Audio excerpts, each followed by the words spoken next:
मेहनत किया। कहते हैं कि कामयाबी सुबह के जैसे होती है, मांगने से नहीं जागने से मिलती है। तो शायद पढ़ लिख के इनके बच्चों को हम लोग ने देने का प्रयास किया। एक तो सम्मान समारोह हुआ, इनका मनोभावना को हम लोग ऊंचा करने का कोशिश किए। साथ साथ आरक्षण की व्यवस्था की गई है। तो आरक्षण कोई रोजी रोटी का सवाल नहीं है। तो समाज के लोग एक दूसरे से मिल नहीं पाते हैं। तो यही एक मौका था कि हमने इनको सम्मानित करने का प्रोग्राम बनाया।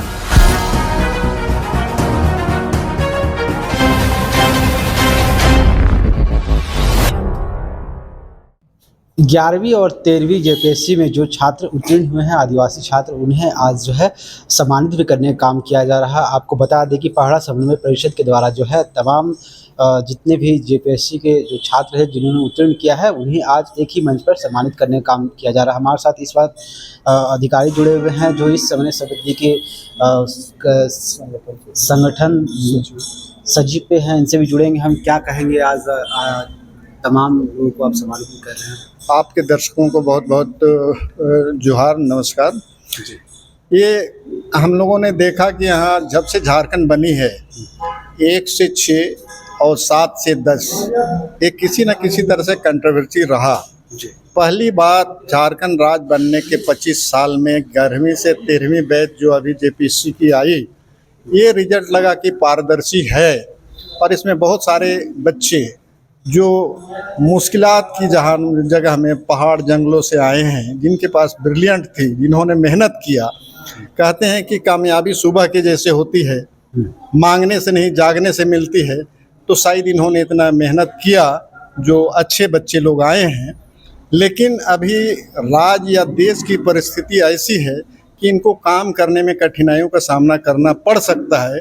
इसलिए हमारे बीच में जितने आईएएस आईपीएस या जो भी अधिकारी हैं, जो काम करने में कठिनाइयाँ आती है, जो नियम कानून है सरकार की बनी हुई, ये सभी को बैलेंस करते हुए ये बच्चों को काम में उतारा जाए, जो कि सरकार के लिए भी अच्छा काम करेंगे, जनता के लिए भी काम करेंगे और अपने भी सेफ साइड बचते हुए काम करेंगे। काहे कि नियम कानून में तो 32 जात के बीच में ऑफिसर्स काम करते हैं।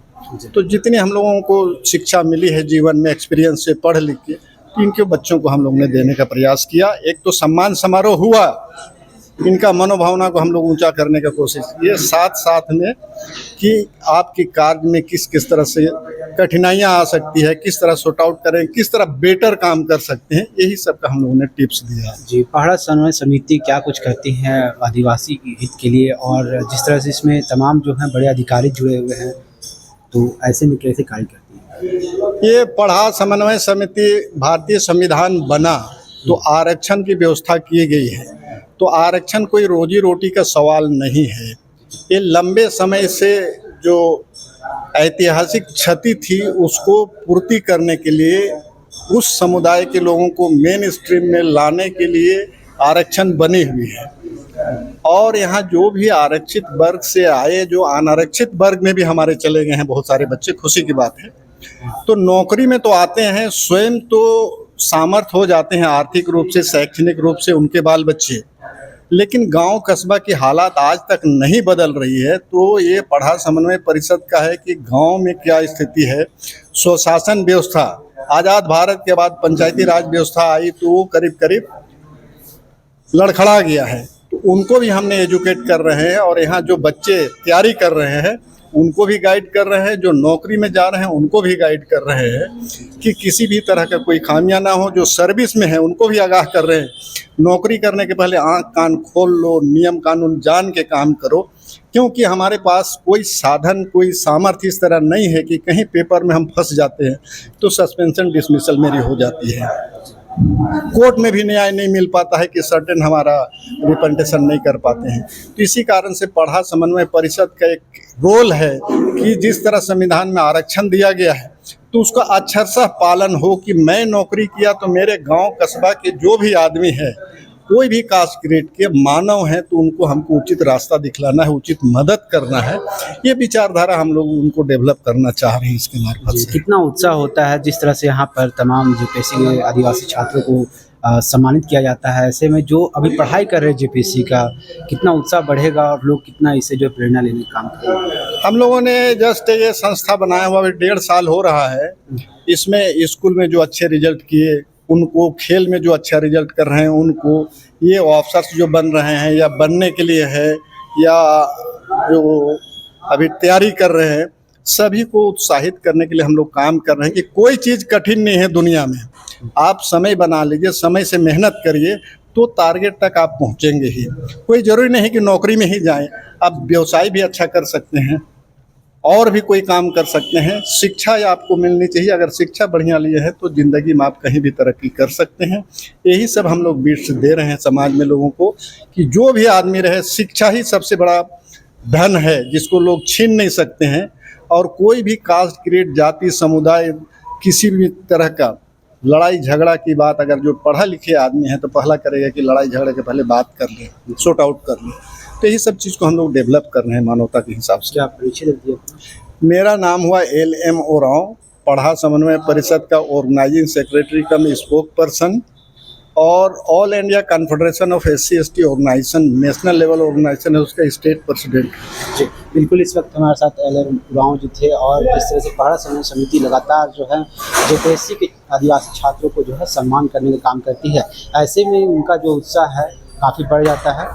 और साथ ही आपको बता दें, जो छात्र हैं उनके लिए भी एक अलग ही मार्गदर्शन का काम कर रहे हैं। इतने के बाद जब कोई चीज़ की प्राप्ति होती है, बहुत प्रतीक्षित होता है, वो बहुत ही उसका स्वाद बहुत मीठा होता है।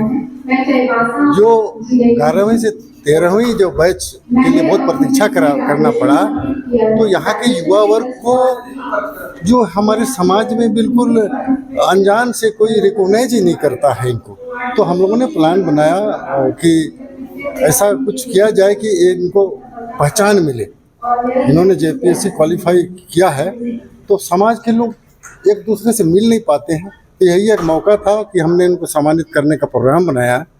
मैं पढ़ा समन्वय परिषद का जनरल सेक्रेटरी हूँ और हमने इसी तरह से सोचा कि जब हम ऐसा प्रोग्राम बनाएंगे तो सभी जितने भी क्वालिफाई किए हैं वो आएंगे। तो आज देखिए करीब आज 42 या 44 अधिकारी जो हैं, जो चयनित हुए हैं, वो आए हैं। कम से कम एक दूसरे को जो पहचानते नहीं होंगे, सिर्फ फ़ोन से बातें करते होंगे, लेकिन आज सभी एक जगह मिले हैं, समाज के लोग मिले हैं, प्रतिष्ठित लोग मिले हैं। तो मेरा कहना यह था कि जब आप एक दूसरे को नहीं जानेंगे तो समाज के उत्थान के प्रति, समाज को आगे बढ़ाने के लिए आप कैसे कोऑर्डिनेट कर पाएंगे। जब एक दूसरे को जानेंगे, ये हमारे ये जो समारोह जो है एक दूसरे के लिए नज़दीकियाँ बढ़ाने के लिए, एक दूसरे को जानने के लिए ये बहुत ही अच्छा मौका था। तो हमने इसके लिए ऐसा प्रोग्राम बनाया है। कितना उत्साह बढ़ता है उन बच्चों का जिस तरह के कार्यक्रम से जो अभी तैयारी कर रहे हैं। इसमें देखिए, पहले ये होता नहीं था, ये नई शुरुआत है। इसके पहले भी मैं एक्चुअल में CAPF की तरफ से एक प्रतिनिधि था। इससे पहले भी 7 तारीख को स्वर्ण रेखा बैंकेट हॉल में नगड़ी पिस्का में एक CAPF की तरफ से एक ऑर्गेनाइज हुआ था पार्टी, जिसमें 32 अधिकारी आए थे और इसमें जो है 42 या 44 आए हैं। तो विभिन्न संस्थान लोग भी हो सकते हैं आगे फिर ये प्लान बनाएंगे ऐसा, और इससे क्या होगा कि लोग को प्रेरणा मिलेगी कि हमें भी पहचान समाज में लोग रिकॉग्नाइज करते हैं, हमें लोग पहचानते हैं। सिर्फ पास होकर के ज्वाइन कर लेने के बाद कोई नहीं पूछता, लेकिन जब आप चयन, किसी का चयन होता है और समाज जब उनको बुलाता है तो एक दूसरे को, एक समाज के लिए गौरवान्वित विषय है। समाज भी गौरवान्वित होता है, खुद भी गौरवान्वित होते हैं, उनका परिवार भी गौरवान्वित होता है। कैमरे के लिए परिचय मैं 87 बैच डायरेक्ट एंट्री CPOs के मैं BSF में मैं असिस्टेंट कमांडेंट ज्वाइन किया था, और DIG सिलचर, ये असम में है, जिसमें DIG सिलचर रहा हूँ, और उसमें जो प्रिंसिपल स्टाफ अफसर था मैं, और उसमें उसका एरिया था नागालैंड, मणिपुर, मिजोरम। तो मेरी ज़्यादा service Nagaland, Manipur, Mizoram, north east में रही है। परमेश्वर भगत है और हम भी प्रशासनिक सेवा से ही हैं, और अभी वर्तमान में थोड़ा दिन पहले तक DDC जमशेदपुर थे। आज ये जो हम लोग का प्रोग्राम है, हमारे जूनियर ऑफिसर्स जो भी आए हैं, जिनको हम लोग इनवाइट किए थे, वेलकम और सम्मानित करने के लिए और थोड़ा सा गाइड करने के लिए कि भाई आपको समाज में कैसे सेवा करना है, सरकारी रूल्स रेगुलेशंस को कैसे अनुपालन करना है और गरीबों तक कैसे पहुंचना है, घर घर में कैसे पहुंचना है, तरह तरह का जो योजना है सरकार का, उसमें खरा कैसे उतरना है, सर्कुलर का भी अनुपालन हो, काम भी हो जाए, अपना करियर भी ठीक रहे, आपको प्रमोशन कैसे लेना है, कौन सा परीक्षा अब पास करना है, विभागीय परीक्षा, उसके बारे में बताएं। एसडीओ कैसे बनेगा, आईएएस कैसे बनिएगा, किस लाइन में आपको जाना है, ईमानदारी से काम कैसे करना है। आप एक लोक सेवक हैं, अब आप एक लोक सेवक हुए, आपको लोगों का सेवा कैसे करना है, फील्ड वर्क कैसे करना है। हमने तो ये भी सजेशन दिया कि आप 7 बजे सुबह निकल के गांव घूमिए, फिर ऑफिस आइए, फिर ऑफिस का काम करिए, 3 बजे फिर गांव जाइए और एक एक गांव में जा करके, गली मोहल्ला में जा करके लोगों का नब्ज और नाड़ी को पकड़िए, क्या कमी है उसको देखिए। आखिर सारे लोग चाहते हैं कि झारखंड का विकास हो, सरकार चाहता है झारखंड का विकास हो, नेता चाहते हैं झारखंड का विकास हो, पदाधिकारी चाहता है झारखंड का विकास हो, लेकिन क्यों नहीं हो रहा है, क्या बात है, उस चीज़ को गौर करिए, गांव जाइए, देखिए, एक एक चीज़ को प्लानिंग करिए और सारा स्कीम को बढ़िया से इम्प्लीमेंट करिए, ईमानदारी पूर्वक काम करिए।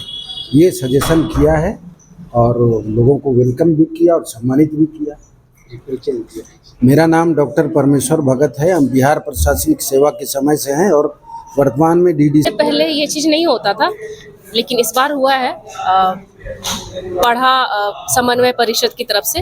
इसके वजह से ये हो रहा है कि जब ये वीडियो वगैरह देखेंगे तो आगे जो बच्चे हैं वो लोग भी मोटिवेट होंगे और जो हमारा आदिवासी समाज है उसमें और बढ़ोतरी होगी।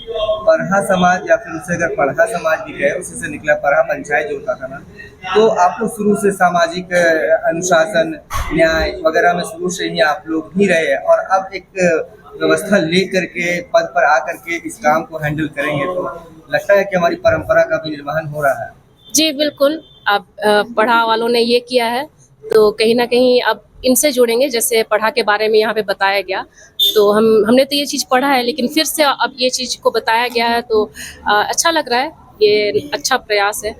आदिवासी समाज को लेकर के क्या सोचती है कि अब हमारे लोग आ रहे हैं, एक जगह पर पदस्थापित हो रहे, तो कुछ होगा? जी बिल्कुल, पहले ऐसा था कि आदिवासी समाज में जो बच्चे थे वो बस इतना सोचते थे कि कोई एक सरकारी नौकरी मिल जाए, कोई भी सरकारी नौकरी या फिर टीचर। सॉरी, मैं किसी नौकरी को गलत नहीं बोल रही हूँ, लेकिन हमारा जो सोच था एक सीमित जगह तक था, लेकिन अब वो सीमा टूट रही है। अब लोग सोच रहे हैं कि नहीं, हमें हर क्षेत्र में जाना है। जैसे अभी इस बार आदिवासी से बहुत सारे, मतलब ये 11 to 13 जेपीएससी में बहुत सारे आदिवासी बच्चों का चयन हुआ है, उसी तरह से बहुत सारे आदिवासी बच्चे अन्य क्षेत्र में भी गए हैं। तो इसके वजह से ये लग रहा है कि नहीं, आदिवासी समाज की सोच जहाँ पहले एक सीमित थी, अभी वो सीमा को पार करते हुए अब लोग आदिवासी जो बच्चे हैं वो उड़ान भरने की ओर देख रहे हैं। अच्छा, चयनित होने के बाद आप पहली प्राथमिकता क्या हो? मेरी पहली प्राथमिकता क्या होगी? हमें जो काम दिया जाएगा उससे मैं लगन के साथ करूं। जैसे मैंने पढ़ाई लगन के साथ की, वैसे ही जो काम दिया जाएगा उससे मैं लगन के साथ करूं। कुछ प्रायोरिटी देंगे ना मैम कि इस दिशा में काम करना है और अच्छा करना है, कुछ सुधार लाना है, कुछ सोची होंगी, दिमाग में होगा कि इस क्षेत्र में क्रांति लाना है किसी एक क्षेत्र में? सॉरी, मैं इतना नहीं सोच पाई हूँ, लेकिन हाँ, जो मुझे काम दिया जाएगा जैसे ग्रामीण क्षेत्र में या फिर अपने ब्लॉक में, वहाँ पे मैं अपना कार्य अच्छे से कर पाऊँ, इसलिए सोचा है मैंने। इस सम्मान समारोह में शामिल होकर के कैसा महसूस कर रहे हैं? बहुत अच्छा लग रहा है। इससे पहले, जैसे मैंने कहा कि इससे पहले ये सब चीज़ नहीं होता था, लेकिन अब बच्चे इन सबको देख करके मोटिवेट होंगे। जैसे मेरे कुछ फ्रेंड्स रहते हैं हॉस्टल में, तो उन्होंने बताया कि अब इतना सारा वीडियो आ रहा है आदिवासी बच्चों का, तो वो लोग भी पढ़ाई कर रहे हैं, वो लोग भी बोल रहे हैं कि हमें भी जेपीएससी करना है। तो अच्छा है, हम लोग एग्जाम्पल सेट कर रहे हैं और इनके जरिए एग्जाम्पल सेट कर रहे हैं, ये लोग बुला रहे हैं, तो इसकी वजह से थैंक यू।